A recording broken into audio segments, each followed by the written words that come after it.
Well, welcome to my podcast. I would like for you to introduce yourselves. Okay, I'll go first. My name is Rachel. Right now, I'm the vocalist for the band Threat, the ex-vocalist for the band Violent Pack, and also working on a new project called Her Casket, Her Coffin. And this, That's sick. that's where we at. That's cool. And then this is I'm Bryce. I play guitar in Threat. I was the vocalist of Hypertension, which is now over. Working on some beat down stuff with some of the same dudes. Cool. yeah. Well, so where did y'all grow up? Just tell me about yourselves. So, oh boy, I come from a pretty interesting situation. So, I grew up kind of like my mom and dad were divorced. My dad was like this like kind of like edgy art guy. His whole life he was just kind of like this like edgy goth dude, and I guess my mom was like kind of hooked by his charm originally, but she was a very politically charged woman. She was very conservative, which me and my dad are not. But when my dad expressed more like leftist ideology and like opinions and feelings, and especially about like sexuality and identity, very early on my mom was like, yo, no, not cool. So they got a divorce. But in that, my dad lived in Little Rock, so he was like at the heart of like the art of like Central Arkansas. And my mom, she was also from Little Rock, but she ended up moving to Lone Oak, White County, Beebe area. So I got to experience the rich dichotomy of small town, conservative, little terrible place, and then the beauty of being in a more diverse and like welcoming and art community of Little Rock. Wow. Yeah. That's cool. Yeah. And, he exposed me to a lot of, like, cool things early on, music-wise, film-wise, community-wise. Like, I met a lot of, like, really cool people that were doing really cool stuff, like doing art, writing, getting into, like, survival training or whatever you want to call it. Just a mishmash of people. There was a lot of exposure. I got exposed to a lot. Where at my mom's, it's actually, I've been thinking about this quite a bit, because I'm returning to spirituality.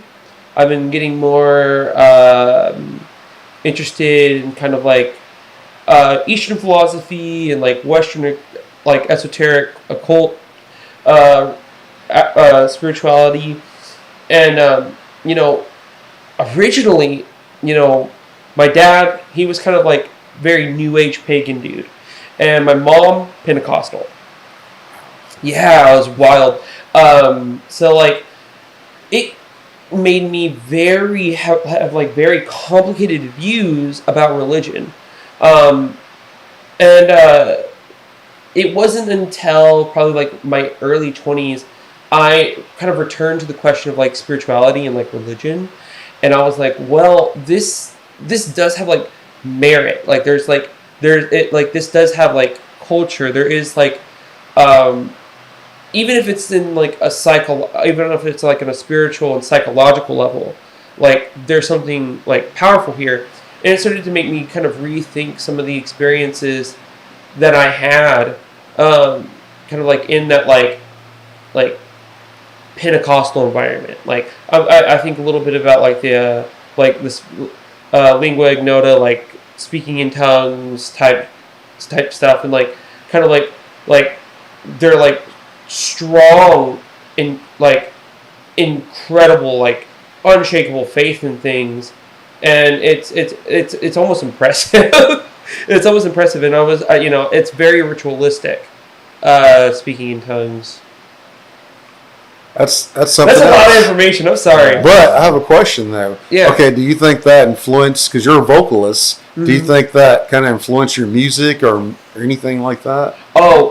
So yeah, actually, that's a good question. So some of the things that kind of influenced me, I think, growing up in the church, and I see this with so many people here in Arkansas. They talk about blues, they talk about soul music, and they talk about gospel music.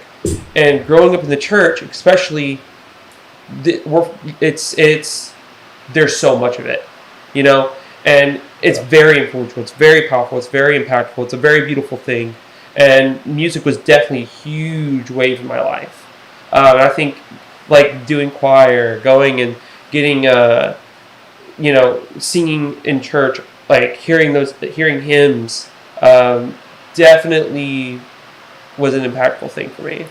Well, that's cool. So tell me about yourself. It's not really, compared to that, it's not as very fun, or at least not I grew up in Southwest Mableville. I went to school at Bryant though, Okay. so it's not like a whole thing between like two big cities or nothing like that. But it's kind of about it. I mean, Cool. How did you get into music? that's a good question. So growing up, my mother was really listens to a lot of like contemporary Christian and stuff like that, and she's very religious. Well, my dad would listen to things like Rob Zombie or whatever. Sure. And whatnot, and I'd get in the car with him, and he'd be listening to that. I'd be like, "Oh, cool! Like something different, like heavier stuff." And then as it time progressed, I, kind of discovered more things, so on and so forth. I initially got into like punk and hardcore and metal and stuff like that when I found a band called Rise Against, and it went from them. It was a big jump to just Whitechapel, just immediate jump, and then kind of worked backwards from there. Cool. Until I found the actual scene and whatnot, and then fell into that.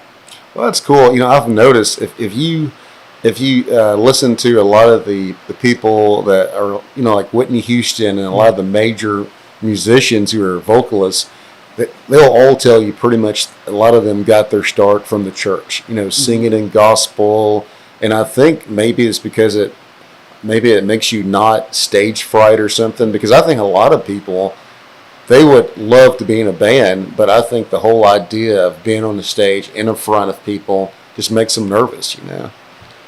Right, rightfully so. Yeah. It's kind of interesting because the church provides like a safe environment. Mm-hmm. It's a community. Usually it's a small community, right? It's like a small town or a group. It's just like a group of people that go to, even in big cities, there's multiple churches, So it's like a small community, very close knit. You're familiar with all of them. And it's also in its own way kind of like DIY. Sure.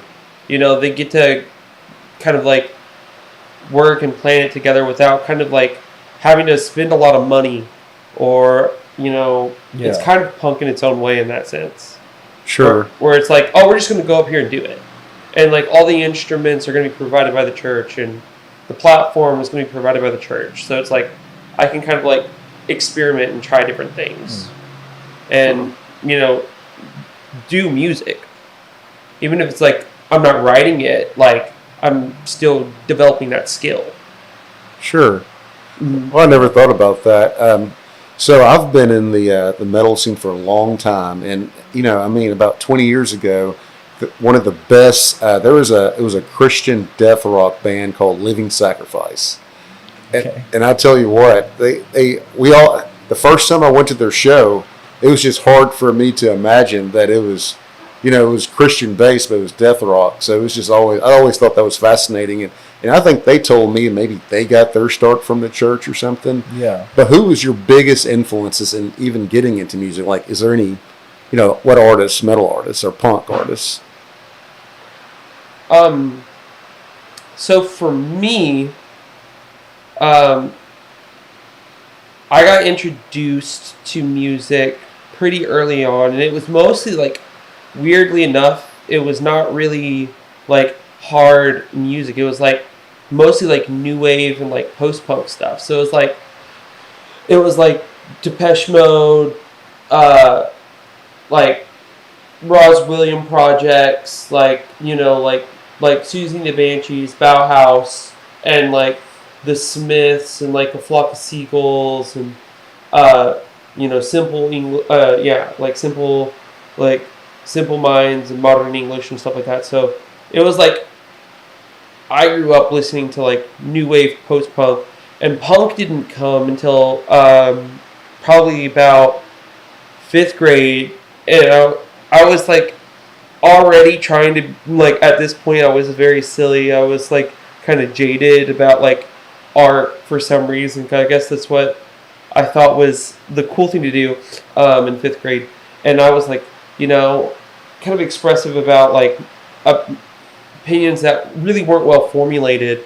And then my dad was like, okay, well, I'm going to actually show you some bands. So with punk, he introduces me to like Minor Threat, 7 Seconds, Black Flag, The Misfits, stuff like that. And it was, at first it was almost unlistenable. It was like, it was really abrasive. It was incredibly intense. It was like unlike anything I'd heard when I was listening to like goth music, even industrial music, because even with industrial music, it's oftentimes a lot more well produced, and a lot of this was, like I said, very DIY. You listen to like Out of Step, it sounds like it's recorded in those kids' like bedroom, and so it was shocking. And then like by 6th grade, it was almost like kind of like a welcoming thing. It was like, oh, this is like something that can be mine, because I can, like, the fact that it was so raw meant that it was like accessible. Mm-hmm. Yeah. And then so that was kind of like very inspiring. And then by that point, I hadn't yet gone to shows. I started going to shows at about 9th grade, but I went to my first hardcore show, and it absolutely just, I was like, oh, I'm from small town, BB, White County, and like the world is so incredibly like nothing there. And I only have my dad's house on the weekends, and so I go to Conway, I go into Soundstage, and I'm immediately exposed to like such a huge different variation of age gaps. You've got somebody who's Bryce's age, 19, I'm like 16, and then you have like another dude completely just covered in tattoos, tall, drives a motorcycle, and then he's just like, he's treating you like an equal. He's talking to you like an equal. Yeah. And you're like, whoa.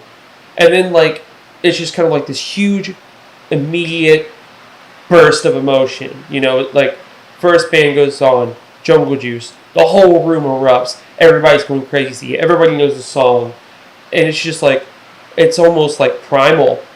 So at that point, I was hooked. I was like, oh, I get, beat up, bullied, made fun of for being gay and small at my high school. But then like I come here, and it's like this like controlled environment where it's like aggressive, but nobody's like hurting each other. Everybody's taking care of each other. Everybody like loves each other, knows each other, looks out for each other.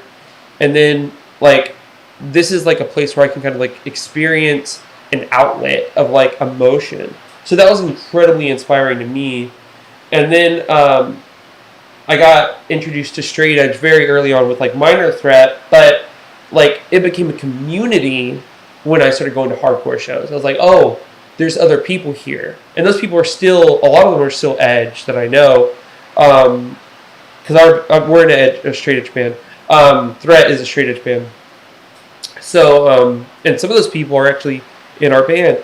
So it's like I get introduced to that, and I get introduced to a more stronger positive message about like self-care. Like you listen to Black Flag, it's a lot of like the world's screwed, we're gonna set it on fire, we hate everything, and I'm angry about it.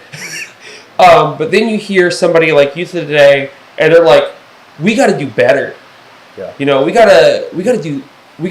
don't just have to do better, but we have to like love ourselves. And that was like, whoa, I needed to hear that at 16. Like everything in the world's telling me life's a shit sandwich and we all have to eat it. And then this one guy's like, well, no, that's not very nuanced. You got to love yourself too, Yeah. So I immediately got this positive message, and then that was reinforced with more contemporary hardcore like Have Heart, and they inspired me. I was like, oh, I want to do this now. Like after getting introduced to Have Heart, I was like, this is something that's now I feel passion for. Mm-hmm. Like I feel this internal drive because I'm like, I want to spread my feelings on self-love, self-care. Like I'm coming from a different viewpoint. They're coming from a very cis hetero dude that's white viewpoint, and it's still positive, but that's not relatable for everybody. Mm-hmm. Sure. And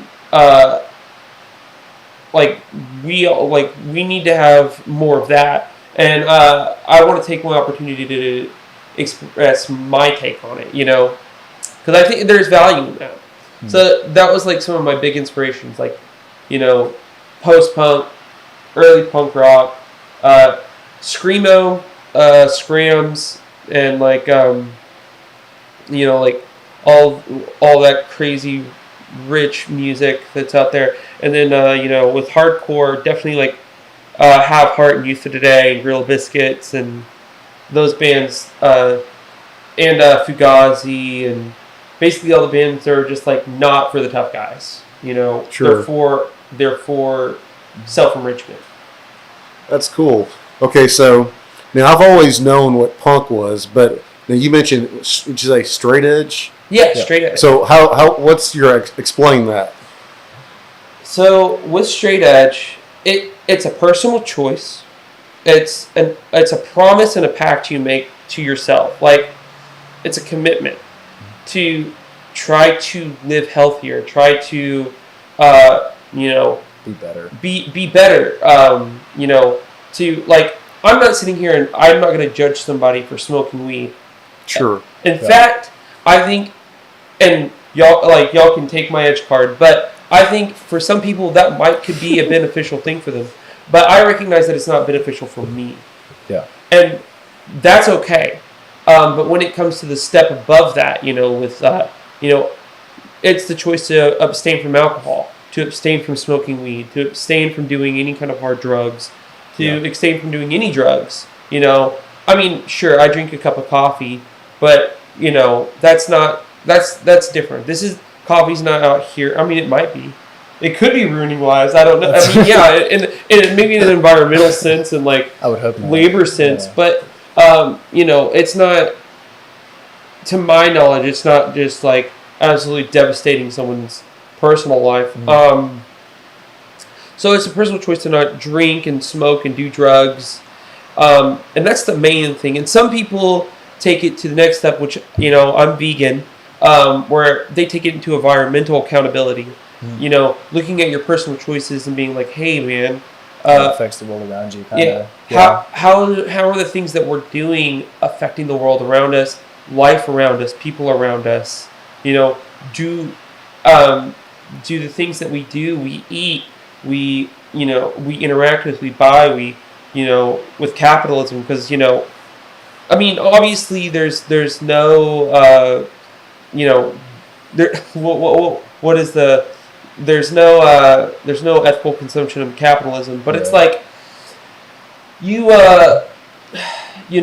take those things into account. So being vegan, and then some people do go other steps ahead with hardline, but that's been dead since the 90s, and nobody's also insane. Nobody does that. But being straight edge is the choice to take accountability for your actions, radical accountability for your actions and yourself and your choices, and being sober and thoughtful.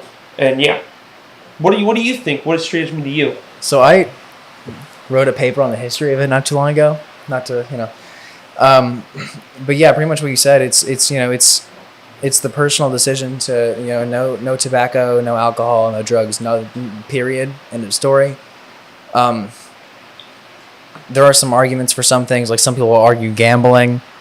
Gambling is one of them. For Yeah, sure. we got a friend with a little bit of a gambling problem, but you know. I don't have a gambling problem. Oh, you know, we other person that we know has a slight gambling problem. But yeah, it's one of those things where it's like it's supposed to be, at least to me, it's like a very important commitment, and like it's like if you're not edged when you die, then you never were edged to begin with. You know, at least that's an opinion I hold. A lot of people might disagree with that, but Sure. you know, Well, that's cool. You know, I tell you, I mean, you know how in today's society there's a huge problem with, you know, fentanyl and a lot of drugs, you know.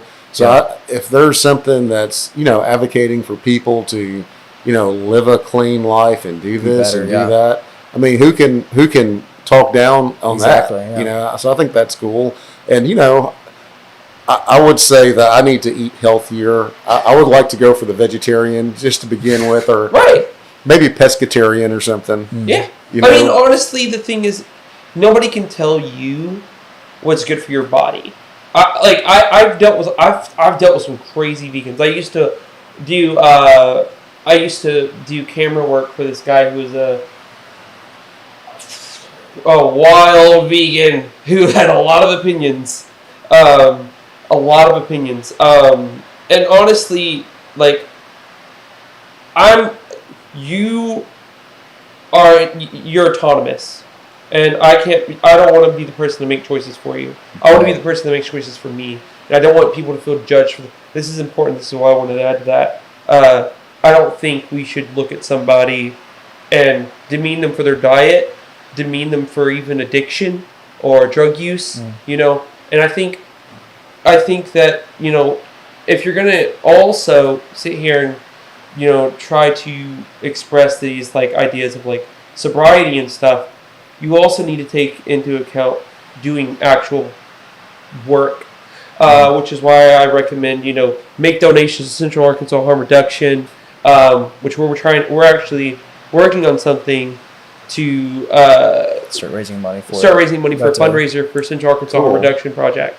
So tell me about that organization. What do they do? Yeah, so Central Arkansas Harm Reduction Project, it's kind of like right there in the title. You know, they provide fentanyl test strips for people who do those kinds of things. Free naloxone. They provide financial support, and they provide the tools that people need for like sex workers and people that struggle with addiction. So it, you know, because, you know, addiction, and it's important. Like another thing, fuck the DEA. Sorry. And fuck the drug on war. I mean, the war on drugs. But sorry. That should be said. We're a straight edge band, but fuck the war on drugs. Fuck the DEA. You know, that is it's a health issue. You know, it shouldn't be a criminal issue. And we shouldn't be attacking people for it. We should be loving and taking care of them because it's our community. And a lot of the times, it's targeted. A lot of the people who end up in these worlds of addiction, it's targeted because of, you know, struggle and stuff. So when it comes to Central Arkansas Harm Reduction, you know, they're providing support to these people who are experiencing these like addiction, and to people who are also like, maybe they're not experiencing addiction, maybe they're just struggling or maybe experimenting in life. You know, it's not for me to say, you know, but they're a helpful, positive resource. Yeah. And that's what you know, you should be doing. You know, supporting your community. Sure. I agree with that. I've never really, I've had friends, that smoked weed and, tripped acid, stuff like that. Right. But recently I had the chance to speak to someone who was struggling with fentanyl, and I'm talking to them and I just say, hey, well, why don't you quit? And they told me the first question was, have you had COVID? And I was like, sure, I've had COVID, once or twice. And she's like, well, withdrawal from fentanyl is 100 times worse than that. I mean, it's so painful. It's so, unimaginable until it automatically just makes you want to do it just to take away the pain. And for someone like me, who I can say I've never done it, Right. I can easily say someone who's dealing with that would need someone, like Help them out. to help them out, Yeah. so. Yeah, that's intense. I can't even It's, imagine. Some of the people I went to high school with are dealing with that now, and it's Yeah, and I've had a No. lot of friends die from yeah. addiction-related issues and overdose and stuff like that. It's a serious issue. Well, when you were talking about, punk music, my experience with it was, I think the first time I heard it, I was just like, what is this? Uh-huh. It was just all this screaming and stuff. But what I respect about it is that, it's very raw. I like how you don't have to have a good voice to do it, because it's all about just getting your message out there, whatever your beliefs are, and yeah, it's just kind of real raw, so I do respect it, Yeah, no, that's exactly it. It's about accessibility. It's about anybody being any age, any identity, any like, it's not a restraint. It's just, it's very loose. It's very accessible, and anybody can do it. That's one of the appeals. And there's opportunity in it too. You've got a lot of opportunity. There's a lot of, like, people can find it. Yeah. It's a way for people to be like, oh, there's people with similar ideas. There's people with similar feelings, and punk is a great outlet for that. To be able to get your voice out and how people find you and you find other people. Sure. Yeah. Okay, well, so you're both big into music. Yeah. So, if you had one wish where you could meet any musician or any band, who would it be, and tell me why? It's a hard question. It's a really hard one, I think. Man. It'd be super cool to meet the people in Have Heart. I would love to talk to them. That would be cool. I'm trying. That's such a. So, I'm trying to think of the ones that are the least accessible. Ian 'Cause McKay probably. I mean, no, he's very accessible. Is he? Yeah. I mean, I had a friend. Well, he's not a friend of mine. I knew a dude. Before that dude kind of went missing. I don't know where he's at anymore, and I heard he's. Anyways, he was doing a local zine called, I think, Sound the Alarm, and he just wrote Ian and said, "Hey, dude, can I do an interview with you for my zine?" And Ian responded and was like, "Yeah, dude." So that's very accessible. If we're gonna do this, it's gotta be somebody very hard, like maybe Scott Walker. Yeah. So tell me, what band? Who is that? He's kind of like a local. He's not local. He's kind of like a solo musician that just does like a lot of like just weirdo shit, and maybe like broke like weirdo shit. Also, not a musician, but I would have loved to have met Kenneth Anger before Kenneth Anger died. He was a director. We're staying in the world of art. Greg Araki. I would love to meet Greg Araki. Another director. Ooh. Who else? Oh, I'm getting quiet. I can't. My brain. I can't think of anybody else. Okay, you go. Oh, I'm still thinking. That's a really hard question.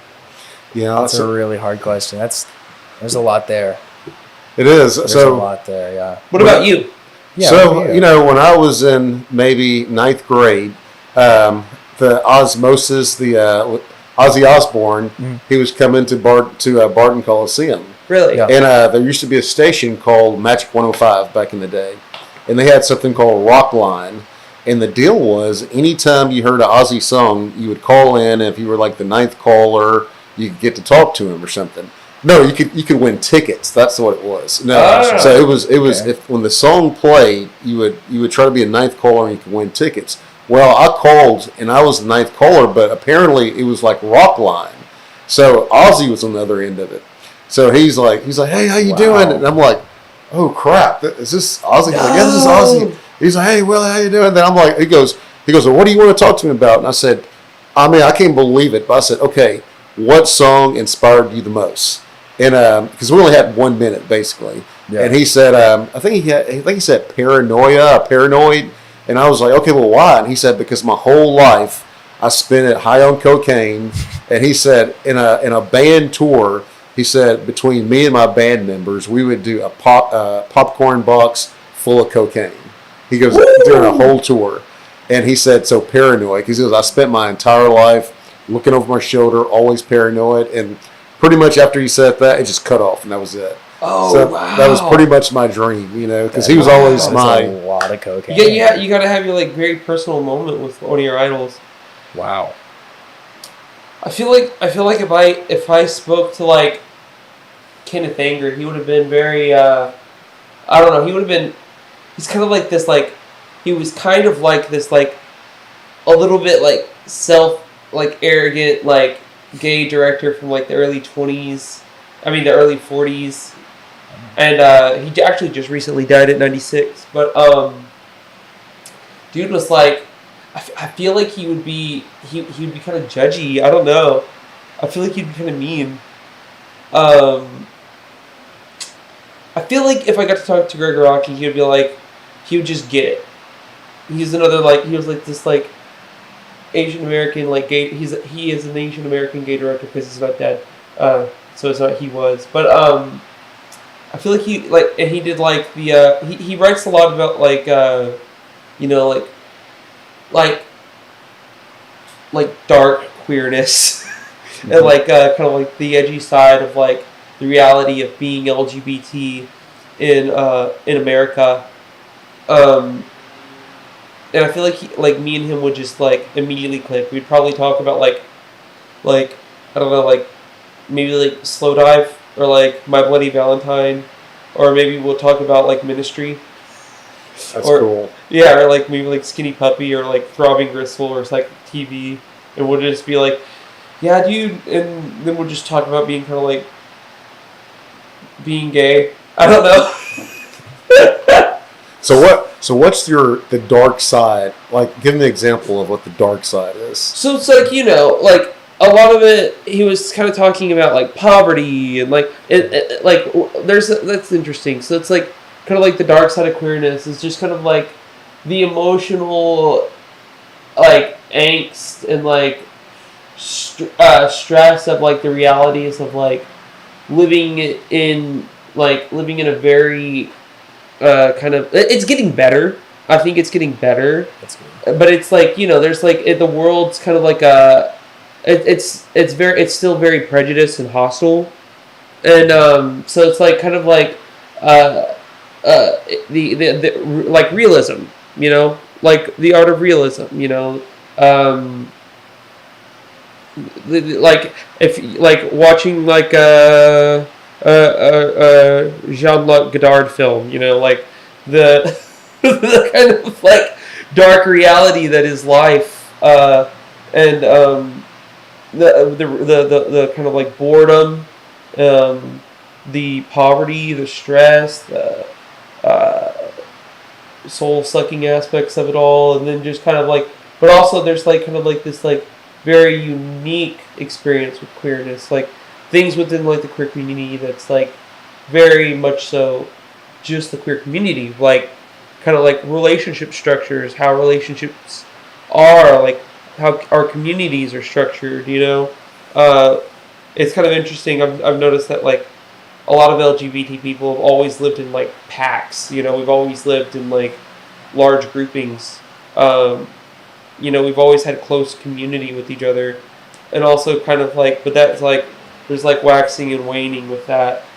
So maybe that's kind of like what I mean with like the darkness, or also it's like there's kind of like, you know, you know that you start to also find kind of like when you experience a lot less acceptance, you try to find acceptance in other things, and that kind of like you become more interested in things that maybe other people wouldn't be exposed to, like maybe like religion or spirituality or like cultures or art.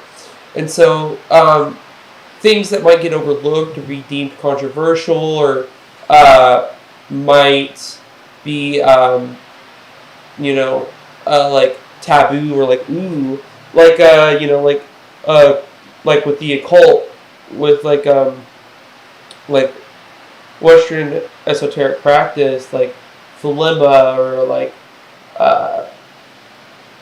you know, those kinds of things. It's like you like, oh, this does accept queerness. There like I do have a space here, and then you do end up getting drawn into it, and then you do end up getting drawn into like body modification world or like the tattoo world. So there's like, it's like, oh, you know, the modern like the contemporary like average American community doesn't really appreciate or understand or accept me. You start going into more obscure places, so you end up going into like, you know, getting into like maybe like the body modification world or extreme body modification, or Find people that will accept you. yeah, or even like art and music. Yeah. You know, you get into the like more bohemian communities, like with art and music, and that's been historically forever. Mm-hmm. You know. Yeah, I've noticed that. So you're both musicians. What do you think about the music scene in our state? It's pretty sick. It's very close. It's pretty cool. We're very close to each other. We all know each other. Yeah. Like, we eat at each other's houses. We all, like, Mhm. after a show, I promise you, most of those kids are going to go to Waffle House on Redmond. Yeah. You're gonna see them at each other's houses, you know, doing more than just going to shows, hanging out, watching movies, Yeah. you know, talking, reading, exposing each other to ideas and books and other things than just music. Arkansas is very unique in that we're very close knit. We're also very close knit to Northwest Arkansas too. Maybe not as close knit, but I would say if you go into other states like Austin, Houston, completely different scenes. Yeah. You know, they barely interact with each other. But Northwest Arkansas and Little Rock, like Fayetteville, Little Rock, and Fort Smith, and everybody, like, we all know each other still, and we still play each other's shows very often. Yeah. And it's not too far beyond reach with each other. You know. Huh. What's interesting about like scenes and stuff is I was talking to the vocalist of Victims not too long ago. Mm-hmm. They're from Chicago, and he was telling me about how up until recently, Chicago pretty much was two entirely different scenes. It was like the inner city and the suburbs surrounding. And I don't know, it's been years since I've been to Chicago, but you know that's not very far away. Versus Little Rock to like Northwest Arkansas, that's 3-hour drive. Yeah. You know, Little Rock to Memphis, 2 hours, so on and so forth. So, like, it's interesting to me that, you know, like, we have this large gap of, you know, like, space in between us, but we're still super tight-knit, close, versus up in Chicago, as he was explaining to me. So I'm not from Chicago, obviously, so I can't say this as fact, but it's just what I was told. You know, how it's super close, but not like the people themselves aren't close. You know what I mean? Mm-hmm. I found that interesting. Like, compare that to here, and it's the complete opposite. Yeah, and that's because, like, I feel like Arkansas has been overlooked so much, Probably, yeah. and like Arkansas has always been kind of like everybody's been kind of like, I mean, even, like, it's interesting because, like, I was just reading about how, like, Oscar Wilde traveled North America. He goes to Memphis, doesn't come to Arkansas, doesn't come to Little Rock. So it's funny because, like, you know, everything goes to Memphis, nothing comes to Little Rock. Not even Oscar Wilde back in the 1800s. Wow. Yeah. So it's like Arkansas has always had this like need to like, especially the people that want something, especially the people that like that have like this like star aspect or greatness, or like they have this like drive to will. They're going to make it big. And I feel like that we've had these big waves of like up and down and up and down, and it's never like, oh, we've got Metallica, but it's like more like it's been far more underground than that. Like if you watch like Towncraft, or if you've looked at like even like the old '90s Little Rock screamo scene with like Pharrell, Benchmark, Chalk, you know, Thumbscrew. Like, these are big names. Like, people know all these screamo bands, and there's like a rich screamo history here, like the Divine Hookups. People, you know, these are like Angel Hair isn't from Little Rock, but it's got members that live here. I mean, it's got a rich history, so it's like it has big things happen, but they're like very obscure. They're very like underground. And they're like, you have to like really know stuff. You got to know the right people. You got to have dug deep into the ground, and you're going to find greatness in Arkansas. And I think Arkansas knows that, and I think Arkansas is driven to just have its greatness and like its like sun qualities, like its power qualities to be seen and exposed. So everybody's like really, really close knit, really trying to push it. Like we're more willing to say hi, I love you than kick rocks. You know, we're more willing to be close with each other and try to improve each other and push each other up to like higher rafters for the betterment of the whole state. Sure. Because there is greatness here. Yeah. There's a lot of really cool stuff. There's a lot of really cool art. A lot of cool stuff. A lot of really cool people. Yeah. You just gotta know. You gotta have your ear to the ground. Yeah, and that was going to be one of my questions. I mean, do you think, so, you know, you're living in a state like Arkansas, you're a good band, or do you go to, that doesn't, no, so you're a good band, you're living in Arkansas that doesn't get a lot of exposure, or do you move to a city like Chicago or a bigger city that has a lot more exposure, but there's a lot more good bands there? Like, which one would you choose to make it, try to make it to the, you know, the spotlight, if that's what you're trying to do, you know? I mean, if you stay in one place, you know, eventually everyone's going to know you. You're going to be friends with everybody. Everyone's going to want to check out your project before they check out any other projects. They're going to share your project first, you know. But, I mean, you have to have a history in said location. Like, if you're starting, like, from scratch, I don't know. I mean, maybe if you're starting from scratch, you'd be lucky if you're in California. Yeah. If you're from California. But, and if your goal is success. Yeah. I mean, just because you start a project doesn't mean you're wanting to get to the top, you know. It could be they just want to do really good art. Yeah. Maybe you just want to have fun with your friends. And then you just need to find the right weirdos. Yeah. But, that's cool. Yeah. But, like, I mean, Econochrist did that. They moved. I think it's with trying to, like, if you're wanting to ascend to greatness, you have to be social. And you have to be willing to talk to people. And you have to be willing to engage. And you have to have a strong personality. You also got to be a good person. You also have to be a very good person. You have to be willing to... You can't be trash. Yeah. Self-check yourself, you know. And go to therapy. But... and not make bad choices and do bad things, but also it's like willing to communicate. So it's like back in the day, like for example, Econochrist started in Arkansas, moved to California. And I think back in the 90s, the move would be to try to take your band out of state. But in the world of internet, Doesn't matter where you are anymore. yeah, I No. mean, the internet kind of functions as its own dimension. Like, it's like an alternative reality that's just like accessible, and like I could Yeah. just like type it. Like, I think this is funny. Like, using social media apps for their unintended purposes to spread music to places like Ireland or Japan Yeah. or Wales or All over the place. all over the place. Just going on an app like, for example, Grinder, going on to the explore function, going and just putting the thing there, and then just like finding people. There's like, okay, cool, and you just start sending like Spotify link to like, you can do that now, and they're just like, what's that? Click. Have you done I that? mean, you couldn't do that in the 90s. So it's like, and that's why it's like impressive, because you got like Spotify, you've got SoundCloud, you've got YouTube, you've got Bandcamp.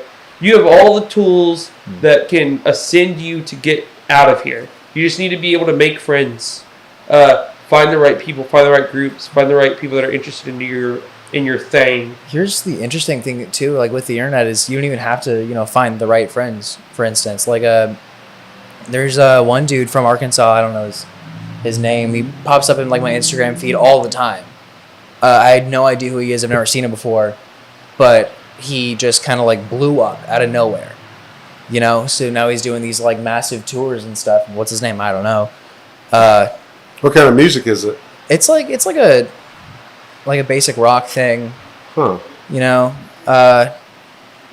I don't really listen to it, to be honest with you, but I mean, it's like seeing somebody go from like nobody knows who you are to everybody knows you just because of one or two Instagram videos TikTok. or TikToks. Yeah, like you can really use social media and whatnot to build a platform now, and I have no idea how social media works. I'm not gonna lie to you, but like, if you know how it works, you can really, really do something. Yeah, you're not enclosed by your state lines anymore. Not anymore, no. It doesn't Yeah. matter where you are. Sometimes it really doesn't even matter who you know. Yeah, sometimes it just matters about your ability to social media properly and communicate properly and promote yourself properly, and Right. be willing to turn yourself a little bit into a product and less of a person. Could never. Advertise properly. That's kind of what I'm being brash, but yeah, like advertising, reaching out to, and maybe paying a little bit of money or something. But if you do that, but I don't think I'd prefer to do it. I don't prefer to do things that way. Neither do I. I like a more communal thing. Mm. I want to get in touch with the people that are already like have their hand on the pulse. They're already a little bit interested, and they're already like into art, and they're already kind of like transgressive people. So it's like, I can get like you're the audience that I already kind of want. Yeah. Sure. I mean, you can really tell a difference between the people that's like, you made it big in the scene and you made it big on the internet. You can really, really tell the difference. 'Cause, You're like, good at art. You are more willing to spend $15,000 for advertising. right. It's like, not only like, 1,500. like the whole vibe is entirely different. People like Eternal Nation, for example, like they, Built themselves from nothing. yeah, and it's like they are very, very real about it. Like this is something that is extremely important to them. Like they They're are very real people. very real people as well. 100%. Yeah, they're like 100%. Like they're not. They're not faking it. I guess would be a. You can go to Vino's and see these people any day of the week. Uh-huh. You'll probably see them tonight. You talk to them. They'll talk to you like they're normal people. They're not. They're making art, and it happens to have been seen by a lot of people, versus. Or a lot of people sought it out. Same with like Right, Paul yeah, Bear. These yeah. are commercially successful bands. That's why we're bringing them up. Yeah. Yeah. It's like a, like, are you making it for the sake of making art for the sake of making art, or are you making it for the sake of making money? You know, and you can really tell the difference of why. You know, just because And art, kind of from how their videos and whatnot are. You know, when you talk to them, when you see them, the way they talk, the way they act, it's you can tell whether or not it's something that they're real about or something that they're just trying to get paid for. whether they're putting their heart in it. Yeah. Also, art's very subjective, you know. Yeah, absolutely. Because, like, I mean, there's gonna be things that just, you know, that I might not be into auditorially, that other people might be into, you know. But I consider that really good art, you know. Or maybe I consider it incredibly chaotic and passionate. And that's valuable. So it doesn't matter. To me, it's less about success, and it's more about the product and intentionality and what it feels like. You know, I'm a very visual thinker. Yeah. And you know, when I write music, like what I'm currently doing with my current project, you know, we're kind of like Her Casket, Her Coffin's kind of like influenced by like Antioch Arrow, Daughters, Has the Sunset, Syrup Synapsis, like these like and like kind of like Gas Up Rehearse, and like Scrams and shit. So it's kind of like the influence of it, but it's like I'm not really talking about those subjects though. Like, you know, when I'm writing for that right now, I'm writing for that project. It's very visually influenced. I'm watching a lot of like movies, and kind of like we've been working on making music that's like visually transgressive, and it goes along with that. You know, working on music that kind of like goes along with some of these like feelings. So kind of like scores, and that's what we've been doing over the past few days, working on this EP that we're working on for Her Casket, Her Coffin. It's very visually influenced, and that to me is cool art. You know, it's and it might not even be commercially successful, but when it's finished, and I'm like, I take a step back and I listen to it and I look at it. There's a lot of poetry that I write. I write a lot of poetry, and I'm like, holy fuck, this sounds like Allen Ginsberg and Walt Whitman beat each other up and then, you know, put it in an alphabet soup can, shook up the alphabet soup can, and then turned it into divinations, and it's just nuts on paper. You know, but, like, God, did I feel good writing it? God, does it say exactly what I need it to say? Does it do what it needs to do?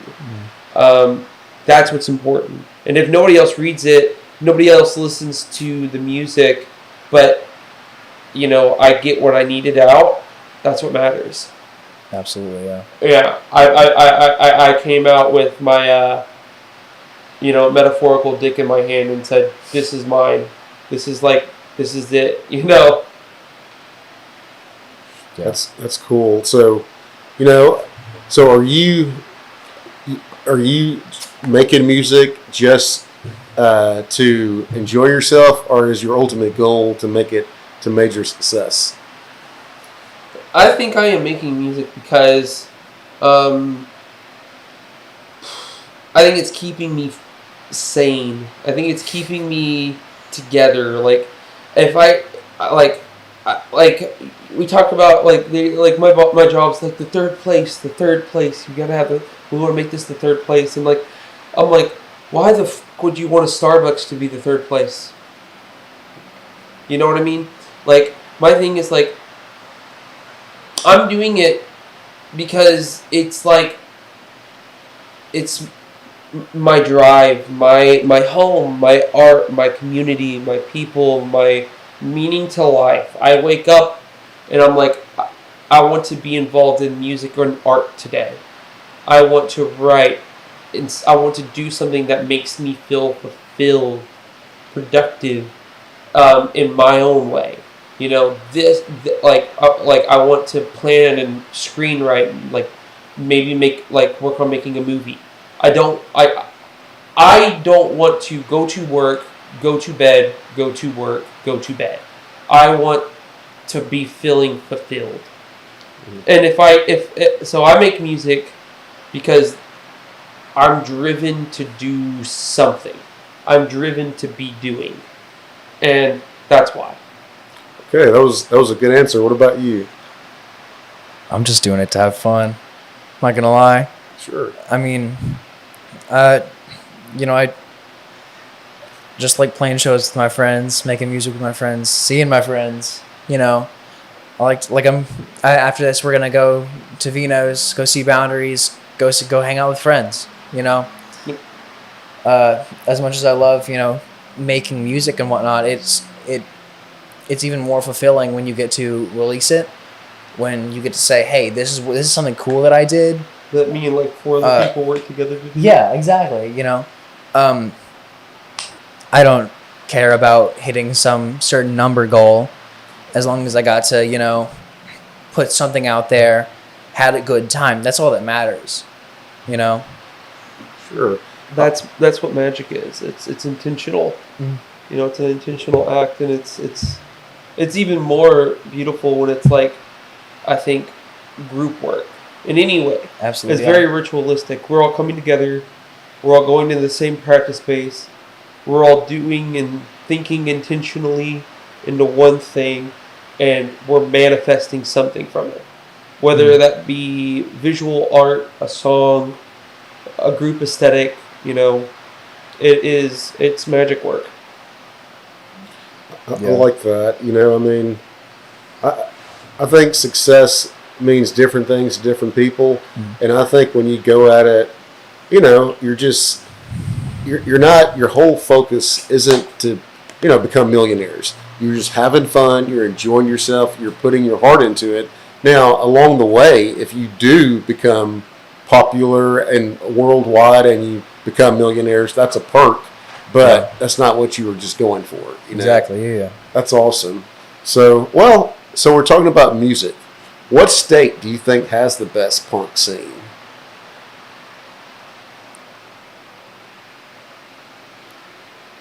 Maybe California. California. There's just so much crazy shit that There's a lot of comes out of California. Maybe Rhode Island. They have like a lot of like wild bands. Dodgers came out of Rhode Island. Texas is fucking nuts. There's so many crazy bands that come out of Texas. Arkansas, Chicago, New York City. It major depends on what cities you are always want. gonna have. Yeah, It depends on what you're looking for, really. that's true. You got to think of like I was like your environmental experience is gonna really reflect in the lot. music you're Yeah. gonna make. Like, how isolated are you? What's your exposure like? What music were you exposed to and is accessible? I think about the fact it's like there's a lot of like lost records, lost movies, lost music out there. But like when you buy something and you bring it to the city, like, or you buy a record and you bring that record to the city, and maybe that record's not even on YouTube. You buy local music, so it's like the exposure, like what you're exposed to, really kind of affects things. And like let's say Bryce goes to California, buys a record of some band that no one in Arkansas has heard of, and maybe only people in California hears it, and completely changes the environment and the sound, because we're all listening to this band, So it's kind of like environment affects music, exposure affects music, and so it really depends on what you're looking for. But I like a lot of shit from like Richmond, Virginia, Texas, hell, Arkansas, Chicago, Champaign, Illinois. Missouri's got a really crazy scene right now. California's got a really crazy scene. They've always had a really crazy scene, though. Yeah, California's always kind of been like a hotbed for everything. Yeah. So, unfortunately. Yeah, I tell you, man, it's the one. I think the one thing about music is that it really does bring the world together, because, you're listening to music, and I think it's like over there in like those Scandinavian countries. I think they have a real strong death metal scene, and it makes you appreciate the whole world, Oh yeah, no, music is crazy. You got like there's like a crazy, mind melting noise jazz scene in like Japan. Like you've got like bands like Painkiller and Boredoms and Naked City's influenced type shit out there. That's just like you listen to it and it's like something you've never heard before, and it's like somebody took a zipper in your brain and just went real fast up it. It's just nut shit out there. So it's like all over the world, people are experiencing feelings and transgressive thought and like intense emotion, and it is going to be expressed. There's even a guy over in Japan who drove like an excavator through a venue. Yeah, no, yeah. Like that was his whole set. Like he destroyed the whole venue. Yeah. Well, okay, so we got. What was the purpose of that? That was just a statement, or there was the composer that wrote a song, and the song was the sound of a grenade being thrown into the audience, and that was the song. That song's never been played. Obviously, it should never be played. But it's kind of like, okay, so what was that guy's name? John Waters. I forget it. He was like the composer, and he was doing like avant-garde like music, where he was like going and like putting a straw in like blowing bubbles in a boiling pot of water while maybe dropping full balloons full of water into a bathtub of rocks or something, and like recording the splash of the breaking balloon. So it's like experimental music, it's very experimental music. So and sometimes I think that like maybe the act of like being put in danger without being in danger for a lot of people is because nobody was harmed in that show, but it was a very incredible. I can imagine was a very incredibly intense experience that they would be the only people that could say that they've experienced that. There's no videos. There's an image. There's images, but that's it. Nothing else. But I don't know. I can't explain the reason for danger. I don't listen to danger art, and or danger music, and I'm not like that. I like grindcore. I like grind. I like shit like Naked City and Oxbow and stuff like that. And that's kind of like, and I like some like power electronic, like Anthrax Morgue or whatever and all that shit. But or like Genocide Organ or something. But it's like, I don't really get anything out of the idea of like throwing like the sounds of that. I don't know. Like there's that one song where it's these are theoretical songs where the guy is like he pulls out his eye, waits 5 years, pulls out his other eye, and that's the song. And it's like now this you're not talking about really pulling out of his eye. No, he didn't do this. This is theoretical. This is theoretical composition of music. Wow. He's saying like, okay, you know how you would like compose a song and write a song, and you'd be like, oh, this is what the tubas do. The idea was this is theoretical avant-garde like danger music. It's a genre that I have absolutely little to no interest in. It's insane. But this guy wrote a song, and the idea of the song was he pulls out his eye, waits 5 years, pulls out his other eye, and all the sound in between those two experiences is the song. Wow, that's interesting. Now, and this to me. Now we're getting into argument of like aesthetics and like what is music and what is art and all this other shit.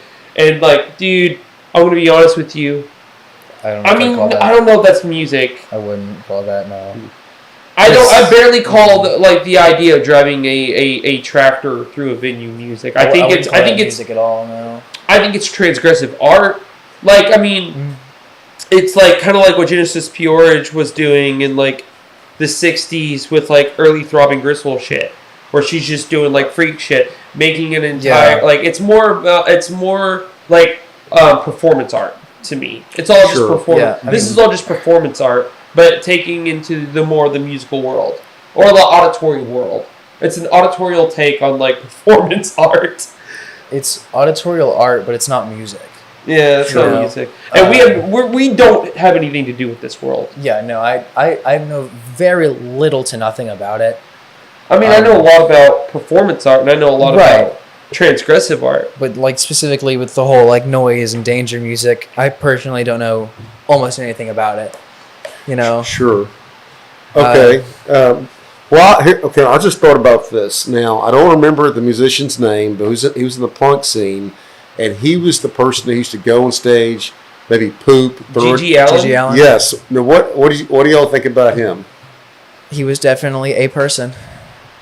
Dude, okay. I think that man insane. Is fucking nuts. I think that it's okay. No, that's a bad joke. I mean, okay. So I feel again, this is going into the world of conversation of performance art. You know, I'm more interested in the experiencer. Like, we seek. I think it's kind of like exposure to things. Like, okay. You know, at a young age, getting exposed to like bands like Coil or bands like Throbbing Gristle or something, and then you're just kind of like, oh, I've seen that. Like, yeah, I've heard of like people making like mannequins out of used tampons. Like, that doesn't really blow my fucking mind anymore. But so maybe I need somebody to throw their shit. Maybe I need somebody to throw their shit at me now, because it's just not doing it for me anymore. Like, maybe that's why they were into it. Maybe that's why they were like, man, I need like a half ugly bald man to just smear himself in shit and cover me in blood and rust. Like, and I need him to like say like derogatory slurs, and then like, oh man, he's a wild fucker. But maybe people were just really needing transgressive art, and they're needing something more than what they're already experiencing. It's kind of like watching horror movies. But I also after a certain comparable at all. I think it is. Like, after a certain point, like, I grew up watching a lot of horror movies, and then like there's this chase, this game of cat and mouse that you play with yourself about the human threshold of visual stimulus. Where 1 minute you're like, oh, I watched Suspiria, that shit was nuts. Then you're like, and that's when you're like 7, and then you're like, you know what would be even crazier? Let's watch another movie that's like more intense. So then you watch Cannibal Holocaust, and then you're 12 now, and then you just go down this like barrel. But eventually you hit 17, and you're like, dude, I don't want to see that anymore. You know what I want to see? I just want to see something fucking normal. Like I was hanging out with somebody the other day, and then they were like wanting to watch this Pablo Pasolini film, and I was like, dude, fuck no. Dude, no. I watched that when I was like 16, and like it took me 7 hours to watch it because it was such an excruciating and miserable thing to watch. So now I'm like I don't know. I'm more aesthetically driven. Like, I like way different imagery. You know, I don't want the extreme anymore. Yeah. But I think when you're young, especially if you're sheltered, especially if you're not exposed to a lot, and you're seeing the world, and you're like reinterpreting what is danger and what is threat and what is life and what is safe and what are human beings capable of. What is the world capable of? You start to expose yourself, especially to the bizarre, and to the most extreme transgressive art you can, and then you blow your own mind. You absolutely chase that. So I think with G.G. Allin, I think that it was it was something that North America had not yet really experienced on such a popular, and the most important word is popular level. Like, a lot of people, like, he made himself known. Now, that's not to say we don't know what was going on in like a small group of people's basement who was listening to, like, you know, Throbbing Gristle records or like weird experimental noise records in the 70s in like Alaska.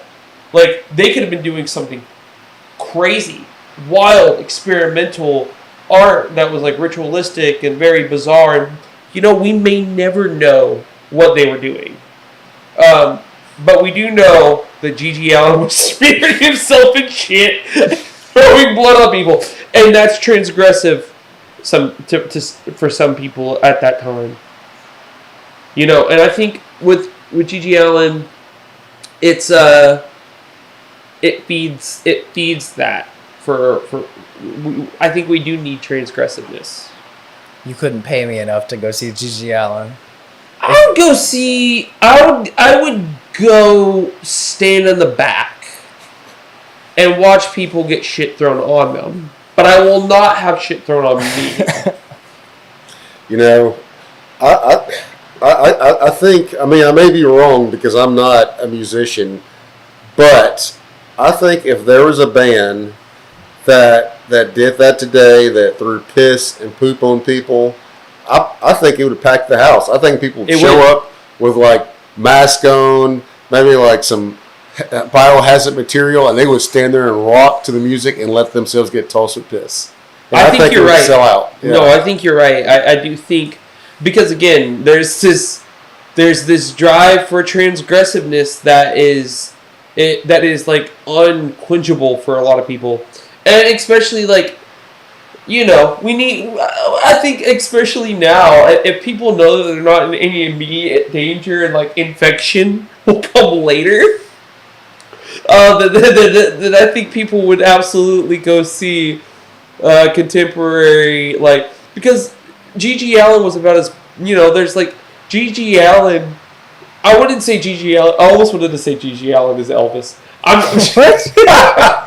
Like, G.G. Allen is like you could go to the Walmart. No, not Walmart. I won't say Walmart. You could go to Hot Topic and buy a G.G. Allen shirt. But, really? Yeah. I didn't know that. Definitely. So like that shows, man. That shows the need for intensity, visual stimulation and auditory stimulation all at once, and to be in such an intense environment and transgressive environment. Yeah, it's a hard pass. But that's not the one that I would want to go to. I would pass.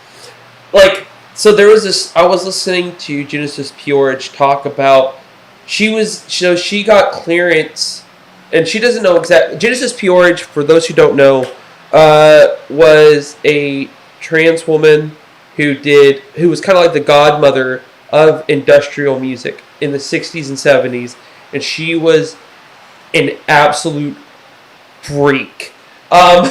Where she was like, she did a lot of really cool stuff though. Musically, she did a lot of really cool stuff, and also magically, she was very involved in the occult. But like, she had already had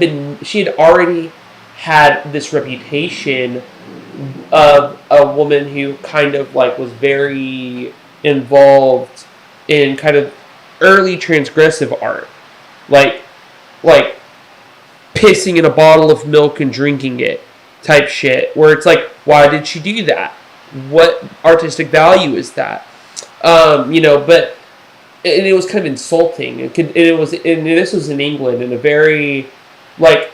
Also, it's like taking back your autonomy, being told no when you're told no a lot, and especially when you're in a very like authoritarian place. Sometimes to be an absolute shocking person, an absolute shocking figure, to do an absolute shocking act, and rail against the fact that you're told that you don't have an autonomous choice, and you're like, you can't do something, you can't wear this color, you can't be something. and then just to say, I'm gonna act like a total fucking buffoon. I'm gonna do something that intrudes upon your visual stimulus and what you're comfortable with and push your threshold. And so that's what she was doing. She was doing really bizarre things that England had never been exposed to in a world where, you know, she's being told that you still have to wear a uniform when you go to class, you know? And she's like, dude, I'm going to be up here in, like, what I'm going to do as a person. So, you know, the Queen's people, I really don't even know what the Queen's court, the royal family gave authorization to use this building, and the Queen didn't know. And it was for performance art and for her to put a show on for Throbbing Gristle. This was a long time ago. And a few weeks before the show, the Queen was like, oh my God, no. Because this is going to be related to us now. So she was like, oh yeah, we're doing it. We already got the clearance. And we're going to dress up in full fucking military garb, and we're going to fucking hold the court down. We're going to hold the building down, and you'll have to fight us out. And this has become less about art and more about autonomy. More about rights of expression, rights of being able to be a person, rights of having space and communal space and public space and stuff like that. So I would have loved to have been there. I would have loved to have been at the venue where it's become it became a compound overnight, and you know, it's like all in the name of art. That would have been terrifying, but also really fucking crazy and cool. You know, that's like next level shit. And she's actually doing something in the 60s. I don't know. But again, yeah, you know, there's a need for that. There's a need to say fuck you. We need to be able to say fuck you. And say fuck you in a way that's offensive enough that lets them know that you can't rule my body. And I'm going to do things you don't like sometimes. As long as it affects me. I like that. Yeah. So, okay. So, I agree that, you know, I kind of feel like in America, we do have the freedom of speech, you know, more than a lot of other places. But, you know, we are still suppressed. I mean, we all know we're still suppressed. There's certain things you can't do. Yeah. What do you think about this new, the cancel culture? Do you support that or do you not support it? Because you know, in a world where we need to be able to speak our mind, what do you think about that? I think you know, some people, like, there's nothing wrong with being able to say what you know, your opinion. Nothing's wrong with that. I think that should always, you know, be heard. But there's a difference between, you know, sharing an opinion versus just being straight up hateful, you know? I feel like just straight hate doesn't have a platform, and it shouldn't be platformed. And if you're gonna, you know, your whole purpose is to just hate, just spread nothing but garbage, then you shouldn't be platformed, you know? No, I don't think there should be this whole thing where it's like, oh, like, we're gonna boycott everything you do because this thing you did 25 years ago. That's kind of dumb. But, like, if you're a bad person who is sharing hateful ideologies, then, you know, these hateful ideologies shouldn't be platformed. You know what I mean? Mm-hmm. I don't think we should spread hate. I think we should spread love, and I don't think that should be that crazy of a thing, like, of a statement, you know? Like, sure. What are your thoughts, Rachel? So, I've got a lot of. I've actually been developing a lot of feelings about this. So, if you would have asked me when I was 24, you know, somebody do something bad, that person get punished, you know, but also if you would have asked me when I was 16, if you came up to me and said, this person has a very dangerous opinion, okay? This person has a very harmful opinion. I would have been like, well, why haven't we had a conversation with them? And at that time, I feel like it was a little bit... I think I was actually more right then, but I don't think that I had the maturity to understand that then. For example, cancel culture. All right. I knew a girl, a younger trans girl. This is already a small community.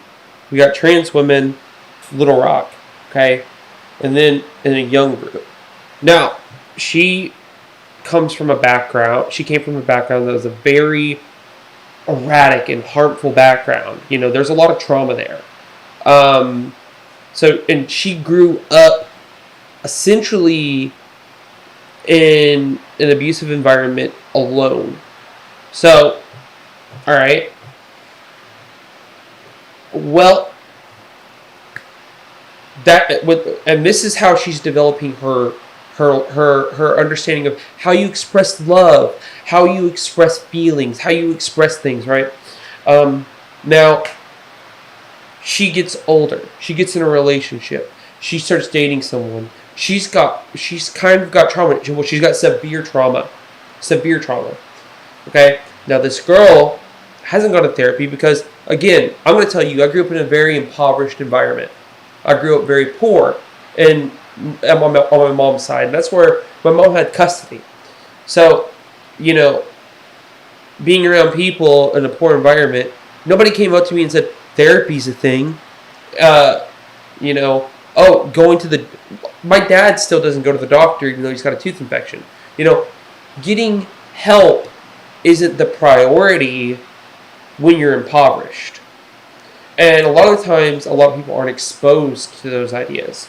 So, this girl is going untreated, not being exposed to any kind of like ideas for her to try to emotionally regulate.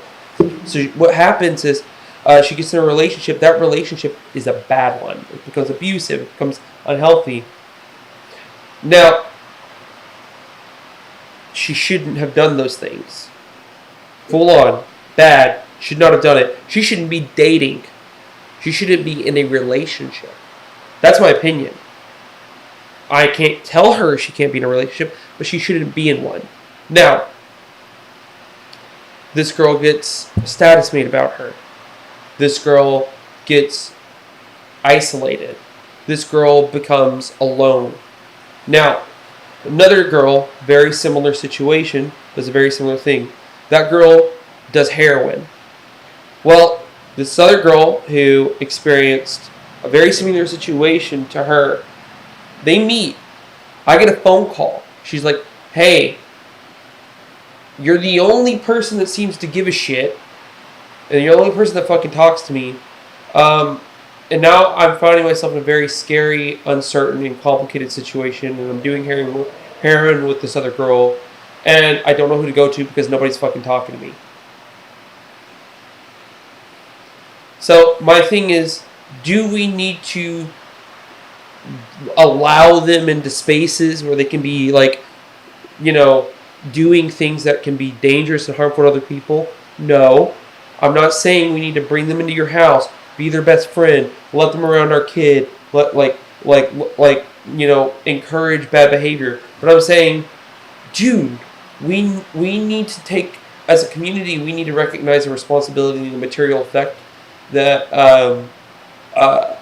people have, even when we pretend they don't exist. Because they still exist. They're still doing things. This girl who gets canceled, they meet up. Well, now we got a spreading problem. You know, we got a spreading issue. And this was the only other person she felt she can go to. Because everybody else who could sit her down and look at her and be like, what the heck are you doing? And, well, did you question what you were feeling, and like, how did you handle your feelings? And, maybe this is why you started to feel those things. Nobody was there doing that. And nobody was taking the responsibility to try to do that. The adults weren't. And they weren't going to, because if somebody is, associating or talking or trying to do something, it can be kind of viewed in kind of like a weird, like, oh, well, why did you call so-and-so and so-and-so did this so-and-so thing? It's like, well, dude, how do you expect them to get better? But let's not say this. I'm not saying we need to sit here, and if somebody is going to sit here and abuse consideration. Like, if somebody's doing something bad, and it's very bad, it's apparently bad, and I've sat here and I've called you, and I've sent you a conversation and an opportunity to talk about it and see where that's coming from in you. And I'm like, dude, what the fuck's going on? And then you're like, oh, yeah, dude, I messed up. I'm learning. I'm sorry. I'll get better. And then you continue to do these bad behaviors. At this point, like, that is something you need. Like, I'm not going to continue to give you that. Yeah. I'm going to distance myself. We're having that problem right now. Not me and him. But, like, there's a problem within the community and the scene. And a lot of people are like, back and forth. And a lot of people are like, we got to keep giving them a chance. We got to keep giving them a chance. Then other people are just like, if I see him, I'm going to fight him. And, like, at this point, it's like we've given them a lot of chances. We keep giving them a lot of chances. This person, and I won't name names. A lot of people are, but it's like sometimes you got to take a step back. And I don't think that we need to excommunicate or be like, I don't really know. I really don't know. It's a hard approach, but but what I'm trying to talk about is restorative justice. Yeah. Restorative justice, personal accountability, just, If somebody can get better and learn that what they're saying is harmful. They have to want to get better first off, to get better. But like if you can tell that the hate that they are spreading and the harm that they are causing, they can figure out, hey, this is harmful, this is hateful, there is room to change, then, just completely excommunicating and getting rid of them isn't always the best option. Because like you were saying earlier, it's gonna create a group of people that have those harmful and hateful opinions, and they're gonna be angry at the people that originally they were with, and then eventually it's gonna continue to grow and grow and grow until there's just this festering group of hate. Yeah. Isolation doesn't help issues. But exactly, people, that's the thing though, they have to take accountability. They have to recognize that they're doing bad shit. They gotta really want to take the initiative and take the accountability and be like, holy fuck, I need to work on myself. Because you gotta have to want to work on your shit. Otherwise, it's like, dude, what you're doing is harmful. Like, we can't keep making accommodations. The unfortunate thing is, like, most of the time, the people that are doing these bad things, they're doing them and not realizing that these are bad things that they're doing. And that's from trauma. And it's show, like how do you show somebody that what they're doing is bad if it's been ingrained into them their whole life that it's not? It's completely normal, when it's not normal. It's terrible. It's very harmful. Like, how do you show somebody that? Also, they're comparing it to extremes a lot of the time. Like, exactly. Like, if you're raised in an environment where your mom hits your dad over the head with a plate, like, arguing with your partner might not be the most serious thing that you've ever seen. Or, saying a derogatory term to your partner might not be the most serious thing or harmful thing that you've seen.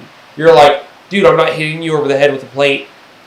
Yeah. But the reality is that it's still a harmful action. And you still need to learn to emotionally regulate yourself.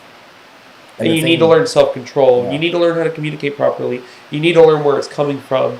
You need to learn how to be like, oh, whoa, I'm feeling a lot right now. I need to love myself enough to take a step back. And the thing with like, cutting people off is like they might, I'm going to keep your example, like they might be arguing now and comparing it to, oh, like I'm not hitting you over the head with the plate. But once you cut them off and they're isolated, it might get to that point where they are hitting them over the head with the plate. And it might progress further and further. Next thing you know, because nobody's regulating it. Nobody's Exactly. talking to them. Nobody's Right, being like, right. dude, what's going on? Yeah. What was happening? Nobody's like engaging with them and being a comrade, being like, hey, dude, why did you just yell at that person? Yeah. I mean, there's absolutely nothing wrong with, engaging with, so, this is a better way to put that. Like, let's say somebody does something bad, right? Instead of cutting them off, there always has to be a place to grow, to do better. A place where, some sort of angle where you can, get in there and be like, hey, what you're doing is wrong. Stop. And just excommunicating somebody, that's not going to do anything good. That's going to probably cause more harm than it is anything else. But like, I'm not saying, go be their best friend, go continue having the same relationship you did with that person. You can push them away a little bit. You can interact with distance.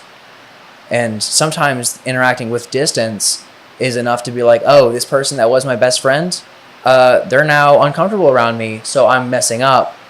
That could always be a helpful example, Like, I don't know, I feel like cutting people off and entirely just getting rid of them is not... It's like a very, very last resort. Yeah. If they're just gonna be like, it's like if they're just gonna be like, haha, fuck you, I'm gonna continue to, fuck with kids, or give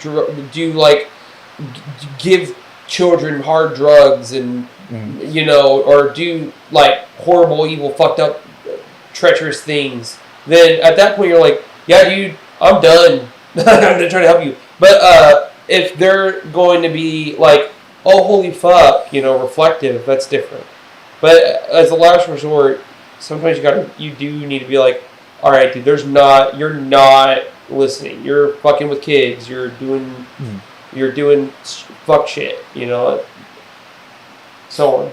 I mean, there still shouldn't be like a platform for said, like the people, again, spreading hate shouldn't be platformed, but you should be able to still access said people to be like, hey, you need to change. Yeah, Do better. as a last, if they continue bad actions, what I'm trying to say is, at that point, you need to just, if they're just, you've tried and you tried, fuck off. At that point, it's time for you to fuck off. It is time for you to kick rocks, But like we need to be thoughtful. We need to think. We need to think, and a lot of people, I feel, especially within with contemporary internet brain, they choose the easiest thing to do is say person bad bye, and that's not nuanced. That's not observant, and that's not thoughtful.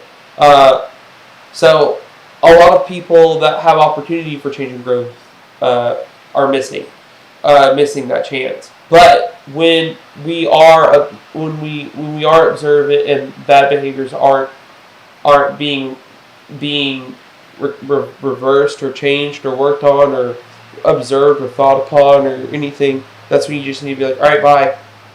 Time to kick rocks. I've tried for like 2 years or maybe more. Yeah, you were talking about how you thought at 16 and when you were a little bit older. I mean, you're right. I mean, when we're constantly changing. When if I just look back at, some of my Facebook posts from 5 years ago, I'm like, whoa, I like this. I mean, it's like we're just constantly changing. And when I grew up, because I'm older than you guys, I grew up in the heyday of Marilyn Manson.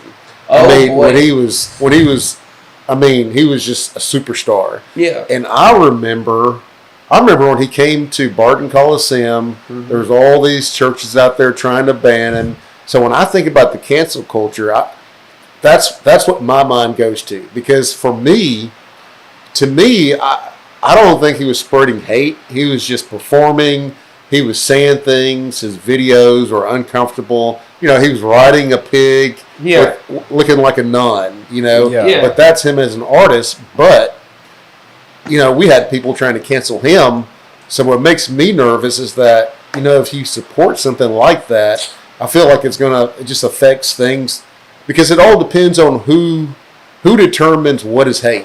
You know, like Yeah. for me, Marilyn Manson, I don't consider that hate. I just consider that a metal band. Yeah. But back then in the 90s when he was, you know, he was the superstar, people were seeing him as the person who were going to make their kids commit suicide, the people who are going to bring down the youth. And so that's the kind of thing that just worries me about it, you know. And then, but I totally get it, you know. I mean, when you were talking about, you know, when to cut somebody off, you know, I've had to do that in the past. And really, you know, we only have one life and you love yourself. And when you see your friends, like if I have a friend, when you see your friends, it's supposed to be like this battery, and that's low, and when you see them, your battery level goes up. I feel like it's supposed to recharge you.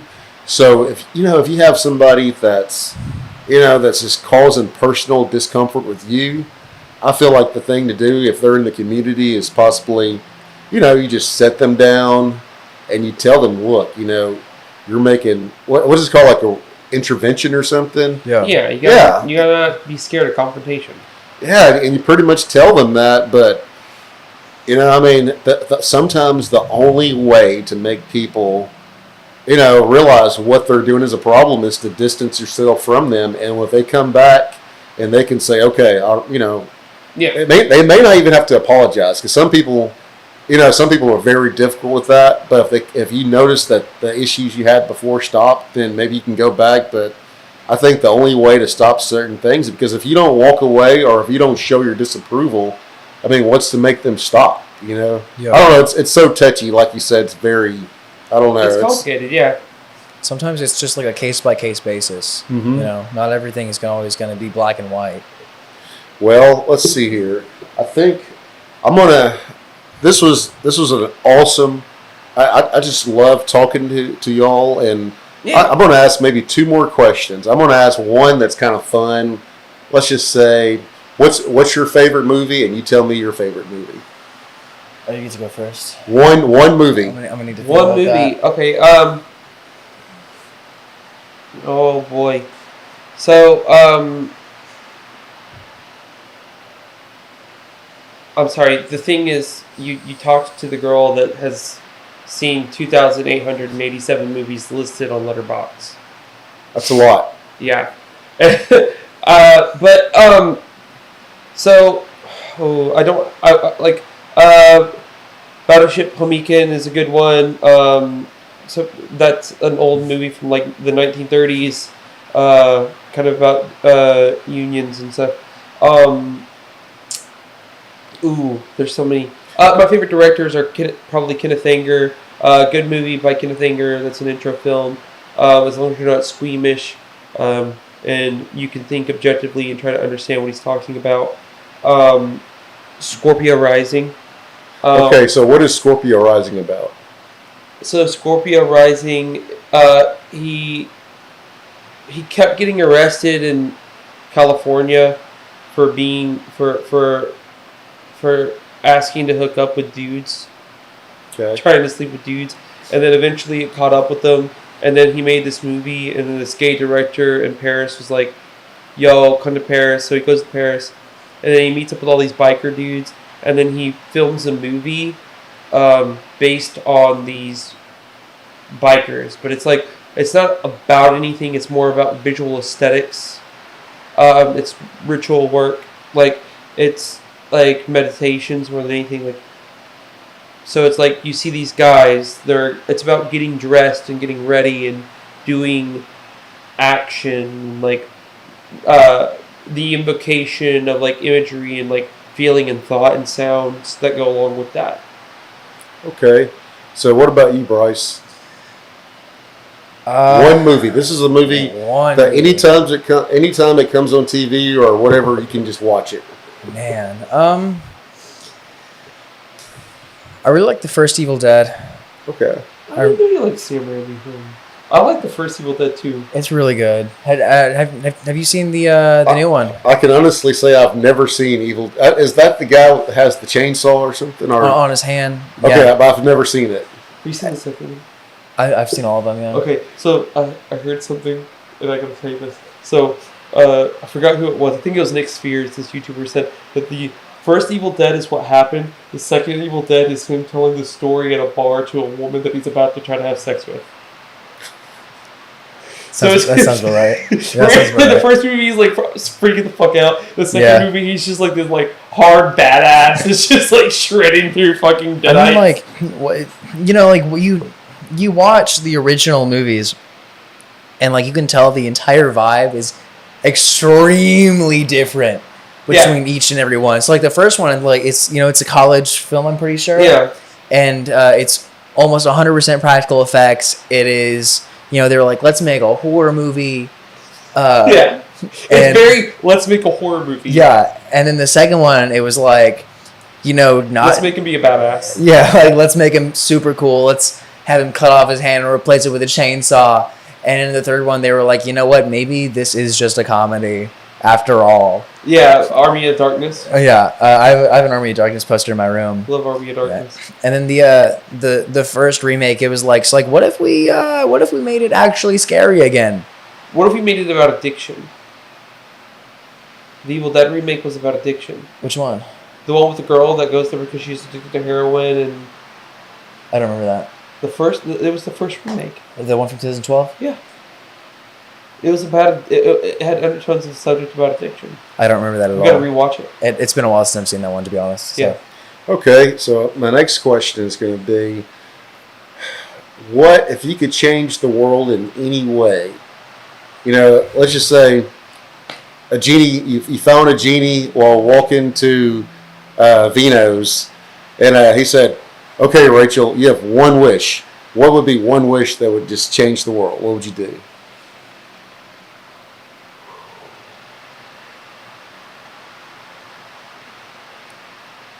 To live in a moneyless, classless, stateless society, and to abolish the police.